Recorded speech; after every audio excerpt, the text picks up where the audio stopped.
പല ആളുകളും ഒരു സാലറി അല്ലെങ്കിൽ ഒരു ജോബ് ഡിപ്പെൻഡ് ചെയ്ത് മാത്രമായിരിക്കും ജീവിക്കുക.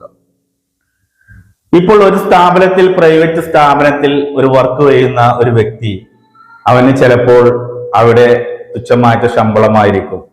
കുറെ കാലങ്ങളോളം അവൻ ആ കമ്പനിയിൽ വർക്ക് ചെയ്തിട്ടും കമ്പനി അവനെ കാണുന്നില്ലെങ്കിൽ അവൻ ചെയ്യേണ്ടത് എന്താണ്? വേറൊരു ജോലി അല്ലെങ്കിൽ ഉയർച്ചയിലുള്ള ശമ്പളം നോക്കി അവൻ വർക്ക് ചെയ്യാവും. ജീവിതകാലം മുഴുവനും നമ്മൾ ഒരു കമ്പനി വർക്ക് ചെയ്തത്, കമ്പനി നമ്മൾ ചിന്തിക്കുന്നതിനനുസരിച്ച് കമ്പനി നമ്മളെ കുറിച്ച് ചിന്തിച്ചാൽ മാത്രമേ ആ ഒരു സ്ഥാപനത്തിൽ നമ്മൾ വർക്ക് ചെയ്യേണ്ടതുള്ളൂ. കാരണം ഞാൻ 15 വർഷം ഒരു സ്ഥാപനത്തിൽ വർക്ക് ചെയ്യുന്നുണ്ടെങ്കിൽ ആ 15 വർഷം എനിക്ക് കമ്പനിയെ ആവശ്യമുള്ളത് പോലെ കമ്പനിക്ക് എന്നെ ആവശ്യമുണ്ട് എന്ന രീതിയിൽ വർക്ക് ചെയ്താൽ മാത്രമേ വിജയിക്കാൻ കഴിയുള്ളൂ.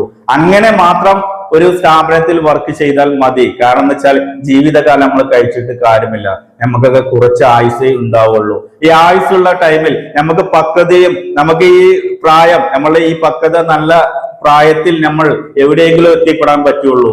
നമ്മൾക്ക് പ്രായം ഓരോ വർഷം കഴിയുന്തോറും നമുക്ക് എന്താണ് പ്രായം കൂടി കൂടി വരികയാണ്. അതുകൊണ്ട് എന്താണ് നമ്മൾ ഏകദേശം ഒരു 35 വയസ്സാകുമ്പോൾ തന്നെ നമ്മൾ സെറ്റിൽ ആകണം. കാരണം ഇന്ന് 25 വയസ്സായിട്ടുള്ളെങ്കിൽ ഇന്ന് എടുക്കാൻ പറ്റുന്ന ജോലി നമുക്ക് 45 വയസ്സായാൽ എടുക്കാൻ പറ്റില്ല.